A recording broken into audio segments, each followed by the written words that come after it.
Good morning, students. Today is the last class in our portion coverage. From next class onwards, we will have revisions. So, today is the last recorded class as such, because from next class onwards, I will not be recording any sessions. It is basically meant for interaction. So, in the yesterday class, we were discussing class C tuned amplifier, and I was telling you how we have to get more than 90% efficiency by compromising on the signal quality. In the sense, the signal can have distortion or variation in the amplitude, but our aim is to have more efficiency here. In the case of radio frequencies, there is no necessity of maintaining the exact signal shape, as I had told you yesterday repeatedly. So, this circuit which I am showing you right now, this I had discussed in detail yesterday. So, let me proceed now. You can see this tuned class C amplifier. At the base, you can see the input signal along with the DC blocking capacitor, and at the base you can see one base resistor. In the circuit that is shown at the left side, a negative gate bias is given. But in the circuit which I am showing now, the negative gate bias is not given, simply an RB is connected. But still you can observe that to the base there is no power supply connected, there is no DC supply connected. So in the case of the circuit which is shown at the left side, by applying the negative gate bias, the conduction angle can be further reduced. In the sense, even though the input signal is reaching 0.7 volts also, transistor may not turn on depending upon the voltage which we do give at the base. So, using this base bias, we can actually reduce the conduction period of the transistor, and we can have still more efficiency. Now, in the circuit shown in the middle, there is no base bias given. This simply means that whenever the input signal reaches 0.7 volts and above, the transistor is going to conduct. When the transistor is going to conduct, these L and C are going to store the energy at that time, and later on, when the input signal goes below 0.7, the transistor will turn off, and the stored energy at the passive components at the collector, they will be releasing the energy to the output as such, or to the load. So you can see that even at the output, the sine wave is reproduced. You already know that when the base voltage increases, the collector voltage reduces. That means the positive cycle of the waveform corresponds to the negative cycle at the output. But how the positive cycle is produced again back? By means of these tuning components or the passive components at the collector releasing their energy. So now this is a tuned class C amplifier. Now this is the DC equivalent circuit of this tuned class C amplifier. Means at the base we have only this RB and there is no power supply connected. The purpose of RB is what? Of course, in the very first circuit shown at the left side, the purpose of this RF choke is to supply negative gate voltage to the base. But in the circuit shown in the middle, there is no base bias at all. Sorry, I think I used the term gate. It is base only. There is no base bias at all. Still, why that RB is required? RB is required to discharge the stray charges that are present at the base, even in during the absence of the input signal. That is the purpose of RB. Otherwise, this coupling capacitor or this DC blocking capacitor at the input may remain charged to some extent, and there should be a path for that capacitor to discharge. For that purpose only this RB is used. So you can see at the base there is RB, at the collector there is this RS. That RS is basically the effective impedance of these L and C together, because at the collector we have this tuning circuit. So in this way, DC equivalent circuit of the class C tuned amplifier can be written. AC input voltage drives the base and an amplified inverted signal at the collector is coupled to the load resistance by means of the capacitive coupling that is shown here. And the reactive components are going to release the energy when the transistor is off. We can write the AC equivalent circuit for this class C tuned amplifier. At the base we have RB, then we have a base to emitter junction that can be indicated by means of a diode. And then we have this current source, from collector to emitter current is flowing. Again, as power supply is AC ground, we can write this L and C connected to ground. Then we can have an effective resistance small rc. That small rc is the effective resistance of the collector junction itself along with the load also. If the load is connected, that load also comes in parallel now. But at the right side you can see the picture. This particular graph is basically the tuning ability of this circuit. Means at the middle you can see this FR, that is the resonant frequency. That resonant frequency corresponds to this L and C. So now this is a resonance. It's a parallel resonant circuit. So in the parallel resonant circuit, at the tuned frequency or at the resonant frequency, there will be a maximum voltage gain. And later on, at the beginning of the frequency or at the later side of the higher side of the frequency also, gain is going to reduce. So class C tuned amplifier will not have wide bandwidth at all. It will always have a very narrow bandwidth. Now in that case, let us see how we arrive at the other factors or how we analyze this amplifier. You can see we have a DC load line and a AC load line, but in this case the DC load line is a straight line. DC load line is vertical as the inductive reactance is very low, because the inductor is going to pass DC from the power supply to the collector, so its reactance is very low. Output voltage is maximum at the resonant frequency as is indicated. So DC load line is totally vertical here. Means in general the transistor is going to remain in the cutoff region only. Right? It is not biased at all as far as DC is concerned. But we can plot the AC load line now. As per the procedure we had adopted earlier in the beginning of this module, when we plot this AC load line will have one end at VCC by small rc. That small rc is the effective resistance at the collector, and the other end is VCC itself. Now the Q point is at VCC itself. You can see here, the Q point is VCC itself. As you already know, AC load line and DC load line both will have the same Q point. In the case of a class C amplifier, the Q point is VCC itself because the transistor is normally off. When AC signal is present, the Q point moves up instantaneously in this AC load line curve, and the maximum collector current is VCC by small rc as indicated by the AC load line. So in this way we can analyze the class C tuned amplifier. Let us see how the input signal gets clamped and what is the significance of the conduction period. Now input is negatively clamped at the base. You can see for the negative cycle of the waveform, the transistor will not conduct. Even for the positive cycle also, it will not conduct fully. Only when the input signal goes above 0.7, it is going to conduct. You can see this line here. That 0, above 0, then only because of this diode now, only when the signal goes above 0, that means 0.7, that is when the transistor is going to conduct. So at the right side you can see the collector current in pulses. Whenever the input signal goes beyond 0.7 volts at the input, at the base, then the transistor conducts, only then the collector current will flow. And the collector current flow is proportional to the input signal's amplitude there. So you can see wherever it is above 0 here, that 0 actually indicates with respect to the emitter diode. So only when that signal exceeds, then transistor conducts. And when transistor conducts, collector current flows in pulses here.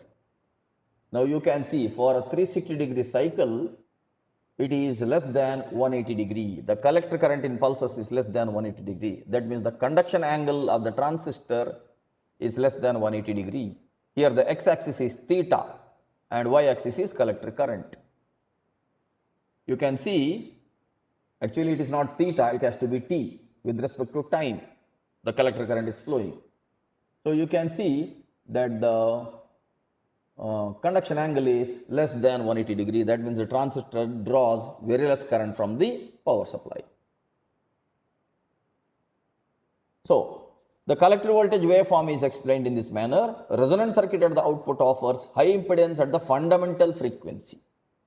At the fundamental frequency or the resonant frequency, it is going to have a high impedance because of the parallel resonance. And whenever there is a high impedance, across that high impedance, there is a maximum voltage induced. And that is where we have maximum gain. Whenever there is high impedance, there is a voltage across the load. As you already know, V is equal to I into R. When R is large, V is large.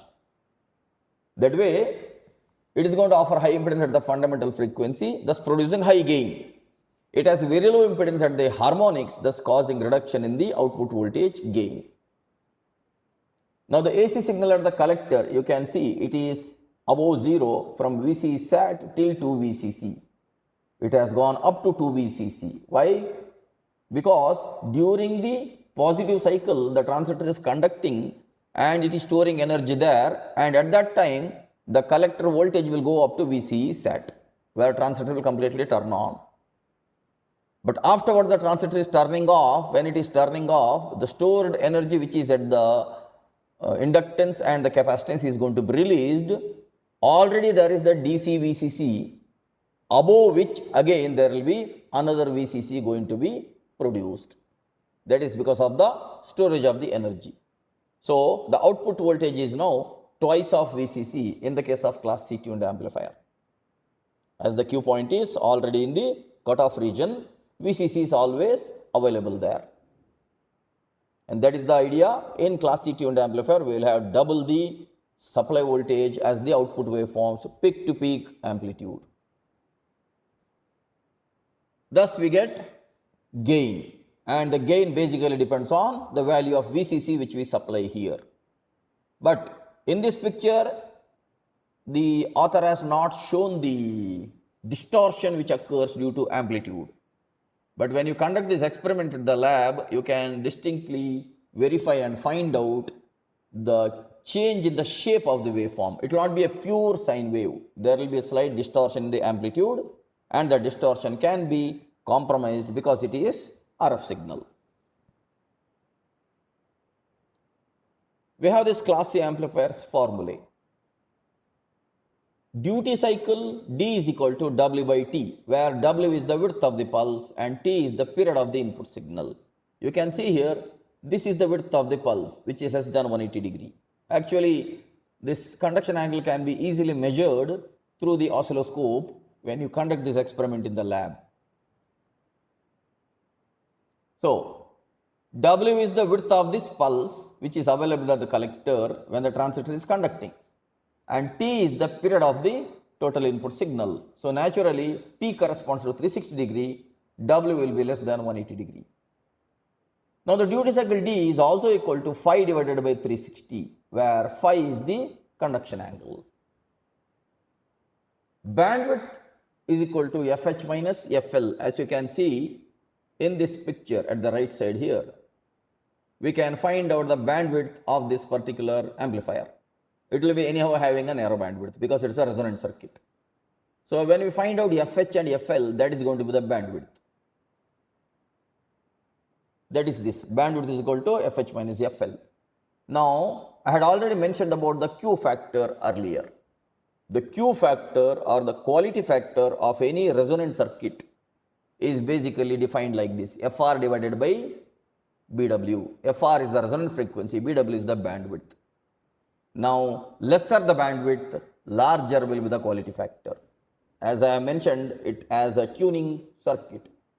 In the olden days, in the analog radio receivers, they used to use such tuning circuit only as a beginning pre-amplifier for the RF signal. It used to be class C tuned amplifier only. So there, that capacitance used to be a gang capacitance. When we move the tuning knob, the capacitance value is slightly going to change. So the quality factor has to be high in case of a tuning circuit, because if you are tuning to a specific radio channel, let us say in the FM radio you have so many channels, you are specifically tuning to a channel. If it is a manual tuning, then it must be more accurate. Otherwise, between each channel there is a 200 kilohertz gap there. Okay, so of course now anyhow everything is digital tuning, where you have a DSP, digital signal processor, inside the FM radio receiver, that is automatically going to tune to all these things. But in the olden days it used to be manually tuned. So there, bandwidth is lesser means better is the quality factor. In the sense, we can accommodate more stations in the given frequency range. That is how quality factor is inversely proportional to bandwidth here. I think I have mentioned about this already earlier about the resonant circuits. I don't remember whether I mentioned it in lab classes or theory classes. Let me mention it once again. The quality factor of the tuning circuits is inversely proportional to the bandwidth, because they are supposed to be of narrow bandwidth there. Lesser the bandwidth, better is the response of the tuning circuit for frequency selectivity. Actually, we are going to select a particular frequency for our communication purpose. That is the idea here. So, larger the Q factor or the quality factor means better is the selectivity of the circuit as far as frequency is concerned. So, theoretically Q is defined as FR by BW. It can also be mathematically proven for this particular class C tuned amplifier as RC divided by XL, where the small RC is the effective resistance at the collector and XL is the reactance of the inductor. Of course, the proof of this RC by XL is not there in our syllabus, but it can be mathematically proved this way, that Q is equal to RC by XL. Now, the maximum output voltage is 2 VCC, as I had already shown earlier in the curve. The maximum power dissipation of the transistor now is PD, or power dissipated, is equal to MPP square divided by 40 RC. Even this also can be proved mathematically, but its proof is beyond our syllabus because it is slightly complicated. It is not there in the textbook as well. So you can remember this formula. Duty cycle is equal to D is equal to W by T. Duty cycle is also is equal to 5 by 360, and quality factor is equal to FR by BW, resonance frequency divided by bandwidth. It is also equal to RC by XL. The maximum output voltage is 2 VCC and the power dissipation of the transistor is MPP square divided by 40 RC, or 2 into VCC whole squared, or 4 VCC squared divided by 40 into RC. You can remember that way also. Coming to the last amplifier called class D amplifier. You can see this picture. We have this sine wave here. This blue line wave is the input waveform. Let us say we have a chopping waveform, which is maybe a sawtooth waveform. Here it is not exactly shown as a sawtooth waveform, even though the author has mentioned it as a sawtooth waveform. He has shown it as a high frequency sine wave type only. But it can be a sawtooth waveform, it can be a triangular waveform also. You can visualize this as a triangular waveform. I have taken this picture from the textbook only. There is a slight error here, but in the next slide I am going to show you the accurate picture. So you can see here, now the input waveform is the blue waveform and we have a chopping waveform. Chopping waveform means whenever this waveform is touching this input waveform, that value can be taken. See, here it is cutting. Let me annotate. Now this chopping waveform is cutting here, then here, then here, then here, then here, then here, then here, here, here, this way.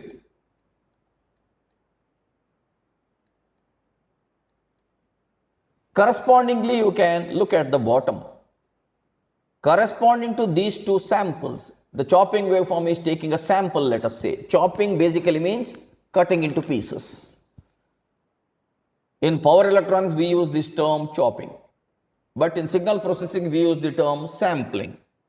Let us say we take this sample in this manner. You can see here the width of this digital waveform.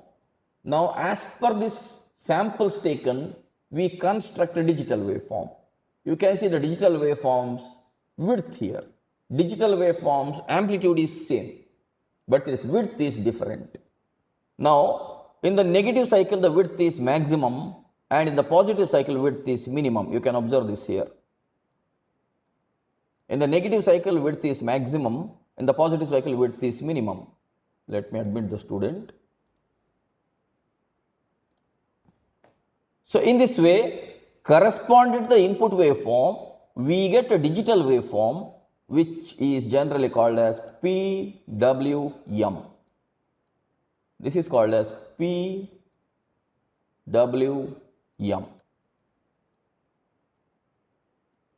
PWM stands for pulse width modulation. You can see that corresponding to the amplitude of the input signal, which is blue in color, corresponding to the amplitude of the input signal, we obtain a digital pulse whose width is varying in accordance with the amplitude of the input signal. So this is called pulse width modulation. That means we can have a constant width here, and the width of that, just a minute, let me admit the student. The width of that particular waveform, which is a digital waveform, is going to be varied in accordance with the input signal. That is the meaning of pulse width modulation. Now, what is the advantage of this complicated process? The process is slightly complicated. You would have been seeing that right from class A till class C, when we moved, we are actually complicating the circuits. The circuit of class D amplifier is much more complicated. I am not going to show you the circuit of class D amplifier at all. We are going to have block diagram of the class D amplifier in the next slides. So, why this process is so much complicated? The advantage is we are converting the input signal into a series of pulses, and we are using these pulses for producing the AC signal once again at the output, and by means of which we are saving DC power, because here transistors will not be conducting continuously at all. The transistor will be switched on and off based on this PWM waveform now. Unlike all our previous amplifiers, the transistor used to switch on with respect to the input waveform.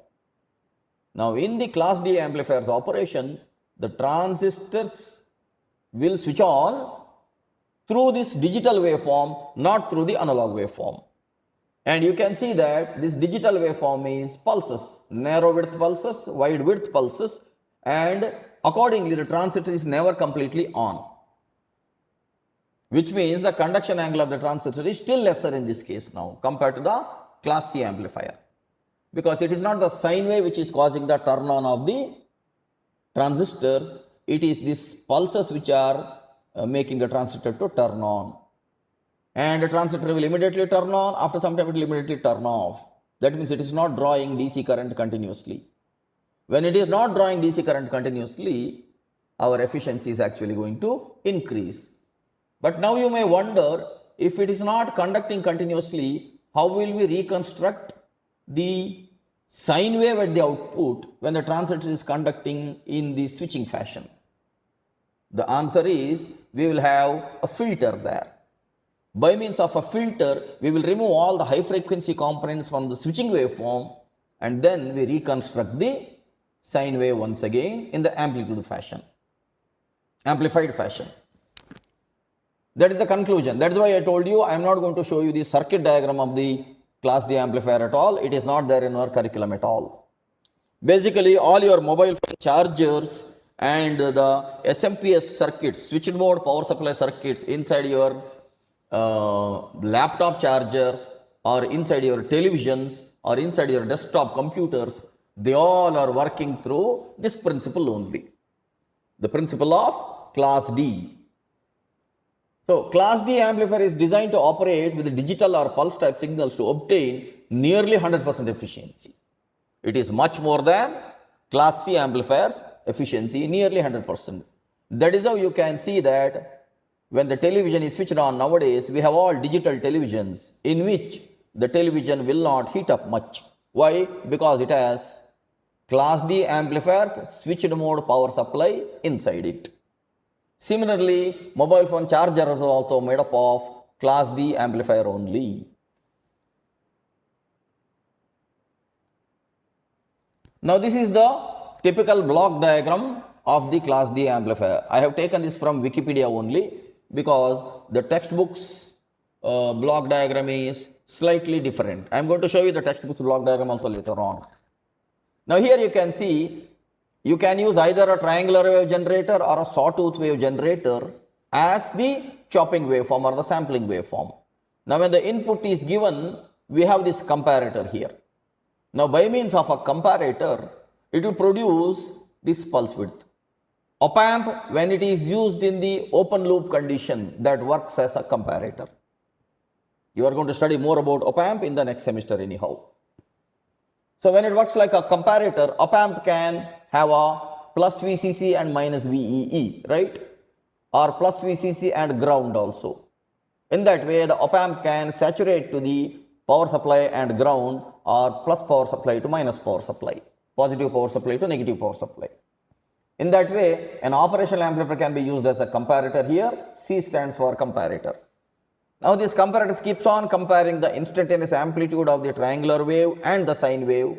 Accordingly, in whatever way I showed you in the previous slide about the sampling, that PWM output is available here. You can see this PWM output here.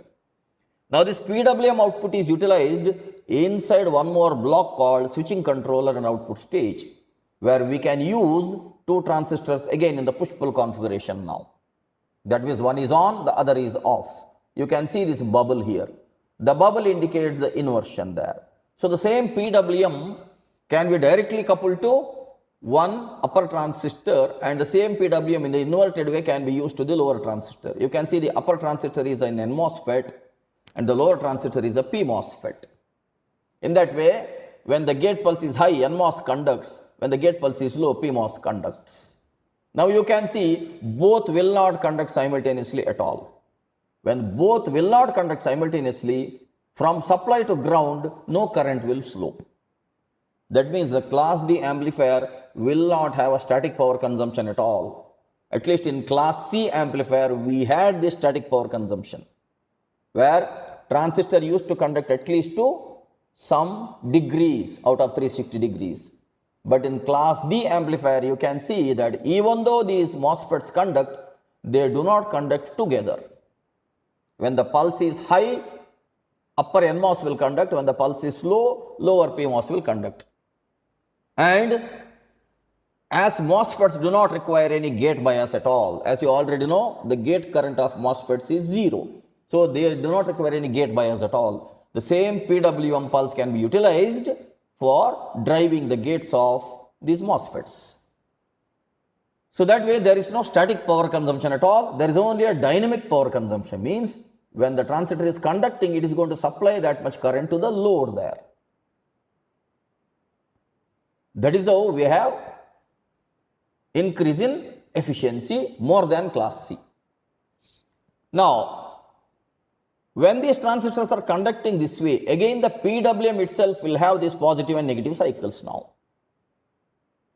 Now, at the transistors, upper side is power supply, lower side is ground, or upper side is positive power supply, lower side is negative power supply.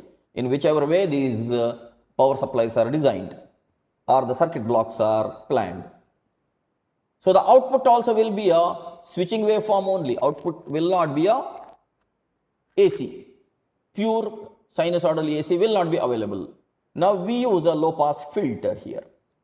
When we use a low pass filter, accordingly the PWM waveform itself will reconstruct the sine wave as it was obtained at the input. But the sine wave will have a larger amplitude here, that is based on the power supply which we give to these MOSFETs. Now the principle is, let me write the principle here. Now you can see here it is AC. Let me write it here.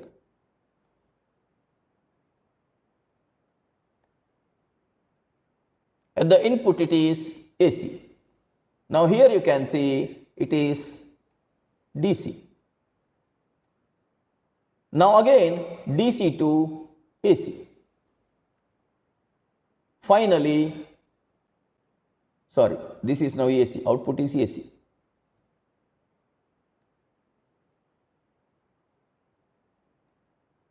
So let me move it here. Okay, now it is fine.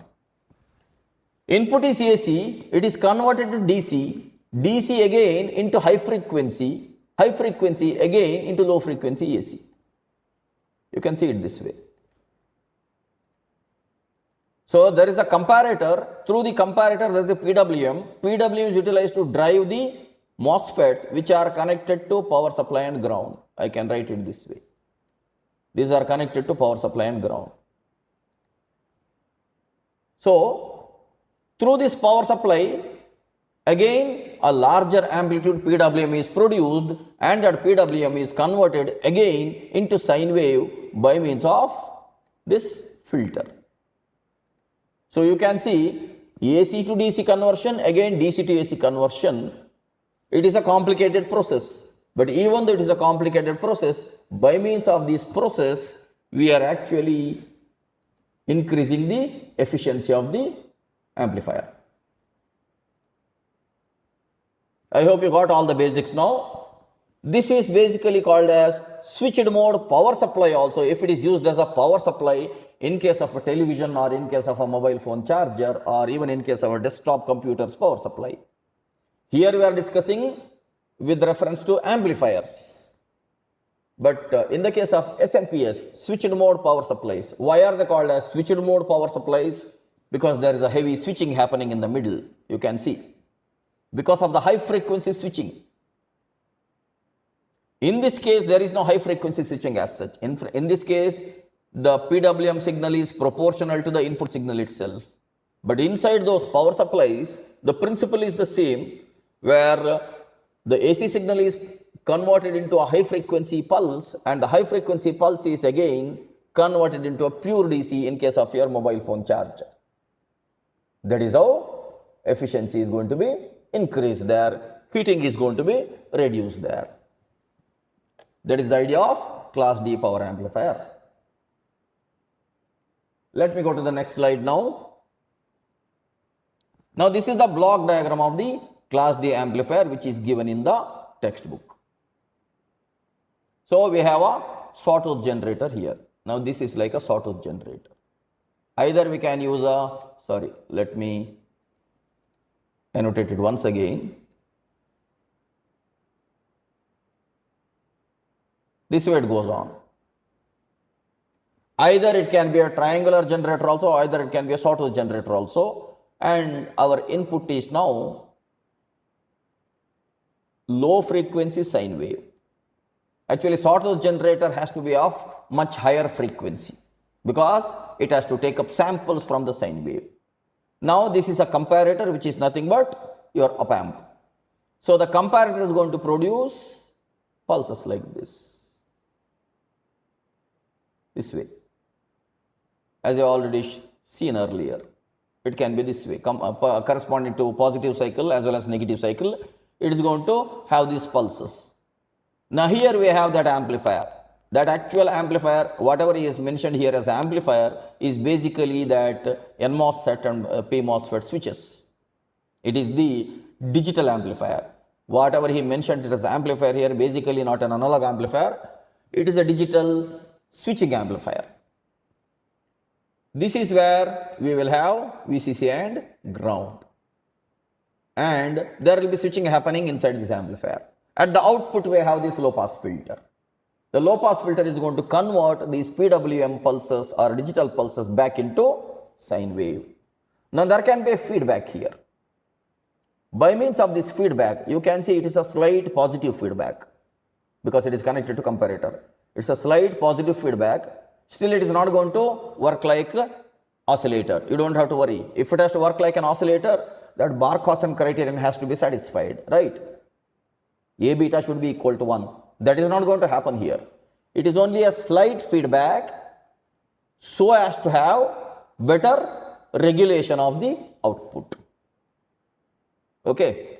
So in this manner, the class D amplifier is going to work.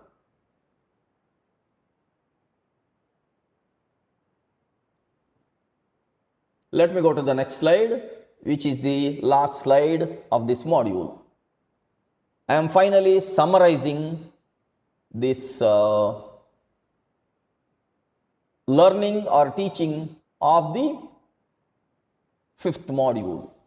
You can see with respect to conduction angle, with respect to efficiency, a beautiful picture is made here.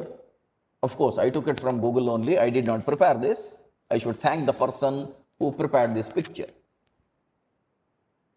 So the amplifier classes, right from A, then AB, then B, then C, then D. D to T is written here. Actually, it is class D. Class D to T. It is T stands for toggling. So actually D means digital to time. The T stands for time there. We are using the width of the pulse as the time duration for our amplifier's operation. So it is digital to time. So now you can see class A amplifier is having 360-degree conduction angle, whereas class AB is somewhere less than 180-degree but above 360-degree because there the transistors are slightly biased. Whereas class B is exactly at 180-degree. When we use it exactly at 180-degree, we have that crossover distortion. Next, in class C, it is less than 180-degree and it can be up to 90-degree also, depending upon how you negatively bias the base or you connect that base resistor.